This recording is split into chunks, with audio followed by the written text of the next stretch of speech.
तो सबसे पहले हमारे बीच में हमारे जो इस विश्वविद्यालय के वाइस चांसलर जी हैं, मैं उन्हीं को ही आमंत्रित करना चाहूँगा कि वो आकर के आपके सामने अपने विचार रखें। हमारे वाइस चांसलर साहब से आपका परिचय कई बार हो चुका होगा, लेकिन फिर भी मैं थोड़ा सा उनके बारे में बताना चाहूँगा कि जिसको बोलते हैं ना, वास्तव में यहाँ के वो भूमि पुत्र हैं। यहाँ की रग रग, यहाँ की एक एक ईंट, एक एक पत्ता जो है, उनसे उनका परिचय है और वो उनको पहचानते हैं। उन्होंने लगभग पूरा जीवन इस एरिया में समर्पित किया है। उनकी पढ़ाई लिखाई भी यहीं की है, कभी NIT कुरुक्षेत्र और कभी यूनिवर्सिटी। और इस प्रकार से उनका जो योगदान है अलग अलग संस्थाओं में, जो मेरे पास परिचय आया हुआ है, उनका बहुत लंबा परिचय है। चूंकि हम समय के थोड़ा सा धीरे से लेट जा रहे हैं, तो उनके बारे में आपको सबको पता है, मैं बहुत ज़्यादा नहीं बोलने वाला। लेकिन आपको इतना बता दूं, मैं इंफ्रास्ट्रक्चर के फील्ड में, रोड्स के फील्ड में, ट्रांसपोर्ट के फील्ड में, हिंदुस्तान में कोई ऐसा काम नहीं होता जिसके में इनके शामिल हुए बिना वो काम पूरा हो जाए। इनको हर जगह एज ए एक्सपर्ट बुलाया जाता है। इवन प्रधानमंत्री की जो ग्राम सड़क योजना है, उसमें भी इनका बहुत बड़ा योगदान है। आपकी जो आसपास की ब्रह्म सरोवर हो या जो पेहोवा हो, वहां पर फ्रेश वाटर कैसे पहुंचे, उस चीज में, एक एक चीज में इनका योगदान है यहां पर। तो इस प्रकार से एक ऐसी महान विभूति, जो आप बहुत ही लकी हैं कि वो आपके वाइस चांसलर हैं। तो सर, मैं आपको निमंत्रण देता हूं प्रोफेसर सोमनाथ सचदेवा जी को कि आप जरा आइए और अपने विचार व्यक्त कीजिए। धन्यवाद सर।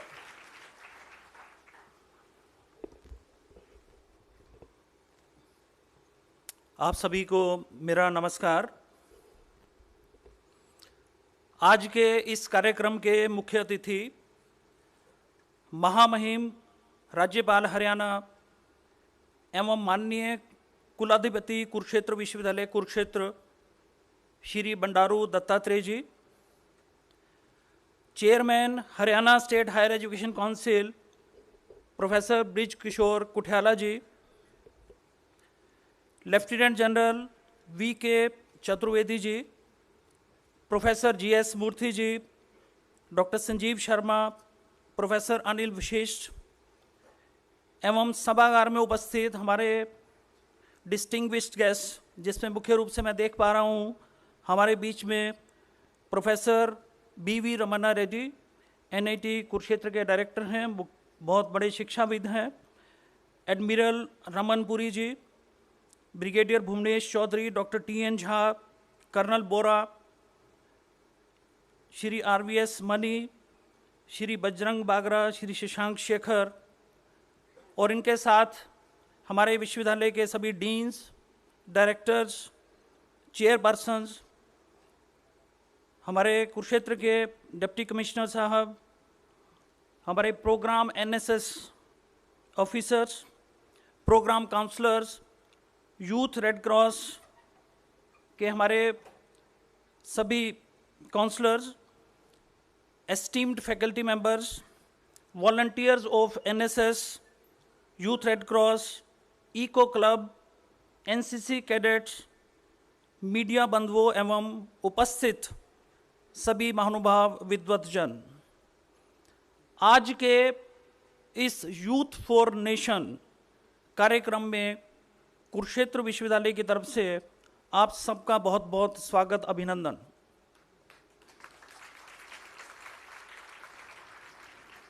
हमारे लिए बहुत ही गर्व और सम्मान की बात है कि हमारे महामहिम राज्यपाल जी, जो कि पूर्व में हिमाचल प्रदेश के गवर्नर भी रहे हैं, जिन्होंने 4 बार मेंबर पार्लियामेंट रहते हुए union minister of state for urban development, minister of state for railways and minister of state for labour and employment जैसे प्रतिष्ठित मंत्रालयों के कार्यभार को भी बखूबी सुशोभित किया है।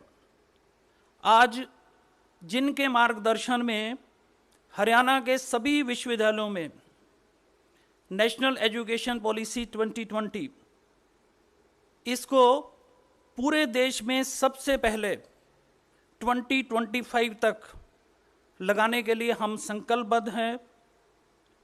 जो युवाओं में स्किल डेवलपमेंट कैसे हो, वह उनको ज़्यादा से ज़्यादा रोजगार कैसे उपलब्ध हो पाए, इसके लिए हमेशा प्रयासरत रहते हैं।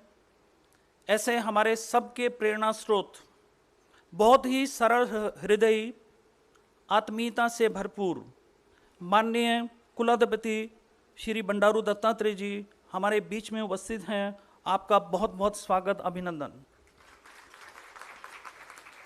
Haryana state higher education council के प्रोफेसर ब्रिज किशोर कुठाला जी, जो कि चेयरमैन हैं, पूर्व में आप Makhanlal Chaturvedi national university of journalism and communication के वाइस चांसलर रहे हैं, जिन्हें 50 वर्षों से भी ज़्यादा टीचिंग, रिसर्च, एडमिनिस्ट्रेशन का अनुभव है, जिन्हें हम भारत में मास कम्युनिकेशन के लीडर, रहनुमा व अग्रदूत के रूप में जानते हैं, जो 21 से भी ज़्यादा देशों में इस फील्ड में भारत का प्रतिनिधित्व कर चुके हैं।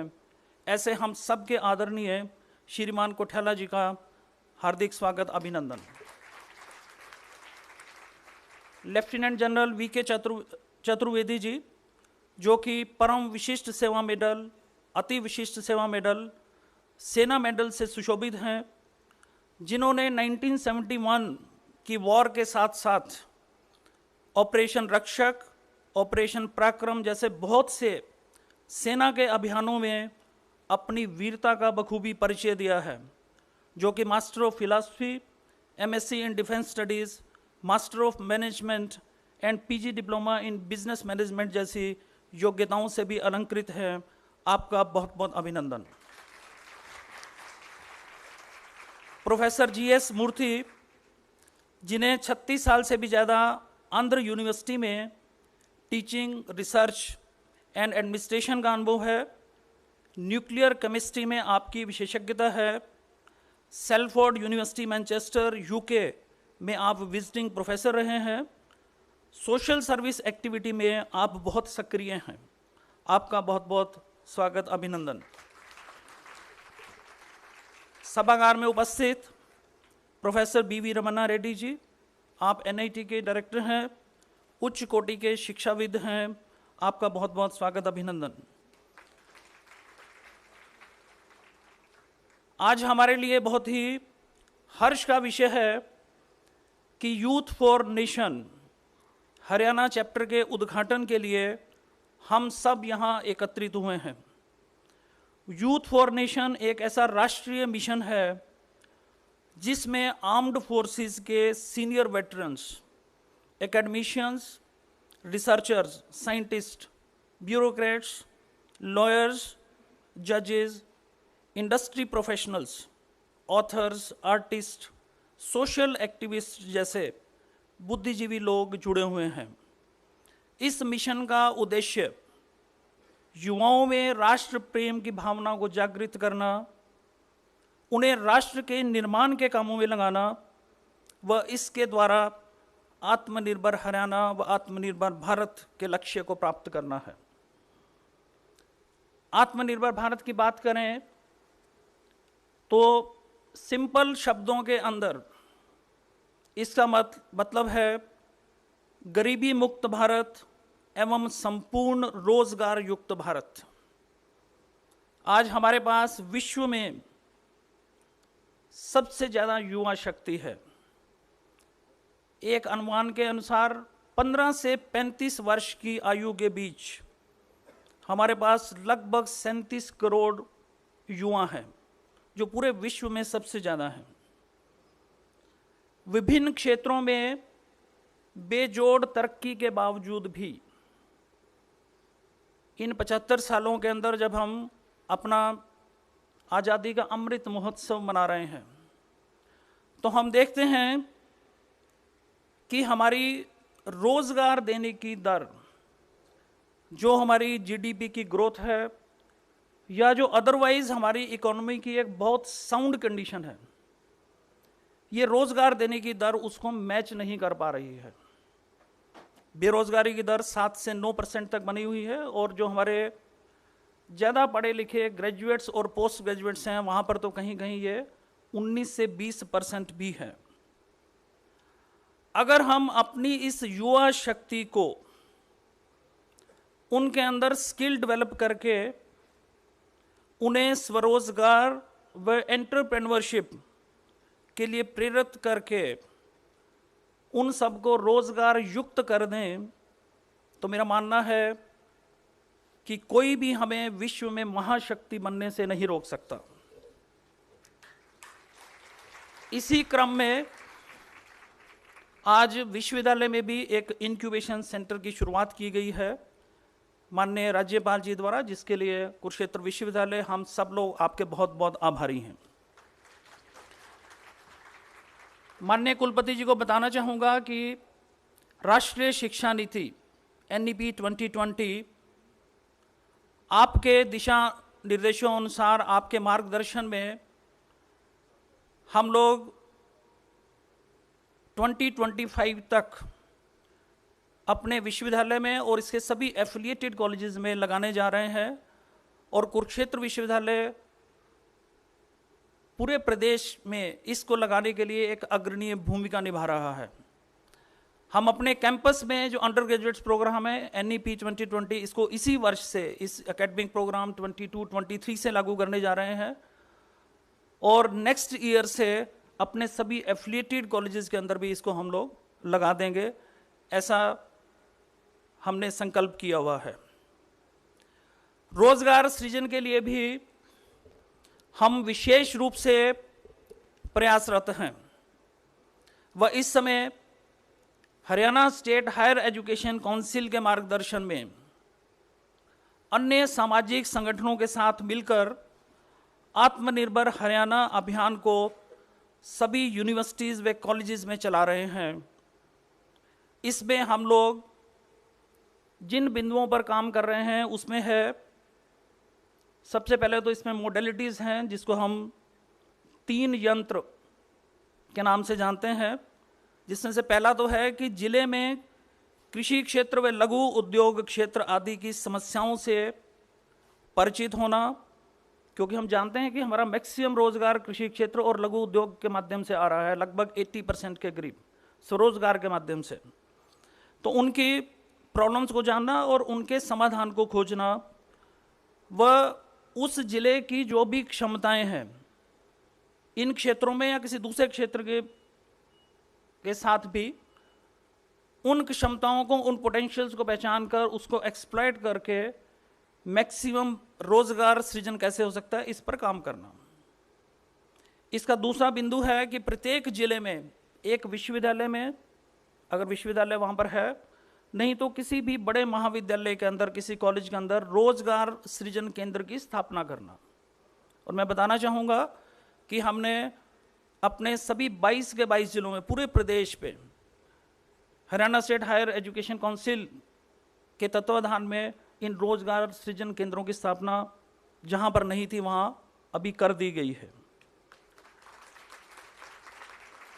इन रोजगार सृजन केंद्रों को धीरे धीरे हम अपने सभी एफिलिएटेड कॉलेजेस तक भी लेकर जा रहे हैं।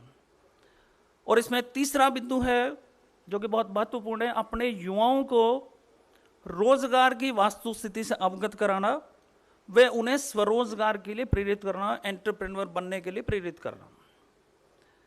इसमें जो दूसरा बिंदु जो कि 4 पॉइंट्स हैं, 4 तंत्र, वो है कि समाज के प्रयास व सरकार की नीतियां विकेंद्रीकरण को, स्थानीय व स्वदेशी प्रोडक्ट्स को, एंटरप्रेन्योरशिप को और सहकारिता को बढ़ावा देने वाली हो। तो इन 4 पॉइंट्स को हम अपने मैकेनिज्म या तंत्र के रूप में जानते हैं। और उसके बाद जो सबसे बड़ा काम है विद्यार्थियों में जन जागरण का, उन पे 5 बिंदुओं पे हम लोग काम कर रहे हैं, जिनको हम 5 मंत्र के रूप में जानते हैं। तो ये टोटल जो फिगर है 3, 4, 5, 3 यंत्र, 4 तंत्र और 5 मंत्र। मंत्र मीन्स टिप्स जो हमने अपने स्टूडेंट्स को देने हैं। तो 5 मंत्र क्या है? Earn while you learn. ये देखा गया है कि जितने भी बड़े बड़े एंटरप्रेन्योर हुए हैं, सब ने अपनी ज़िंदगी के अंदर बहुत जल्दी काम करना शुरू किया। किसी ने 18 साल में, किसी ने 14 साल में, किसी ने 20 साल में, और लगभग 5 से 10 वर्ष की अवधि के अंदर किसी ने 8,000 करोड़ की कंपनी स्थापित की, किसी ने 500 करोड़ की कंपनी स्थापित की, और most of them have become highly successful. आज हमारे युवाओं ने पूरे विश्व में हमारे स्टार्टअप्स की सक्सेस स्टोरीज को बहुत बखूबी पहले से ही एस्टेब्लिश कर दिया है। हमारे पास आज 60,000 से ज़्यादा स्टार्टअप्स हैं और 75 से ज़्यादा यूनिकॉर्न्स हैं। यूनिकॉर्न मतलब $1 billion valuation company, 100 crore dollar की कंपनी। और आज इन स्टार्टअप्स के मामले में हम पूरे विश्व में दूसरे नंबर पर हैं। एक बहुत बड़ी उपलब्धि हमारे युवाओं की पिछले कुछ साल रही है।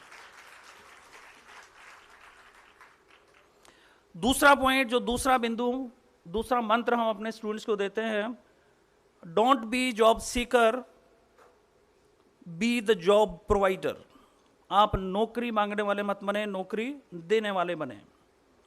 तीसरा पॉइंट है, think big, think new, think out of the box.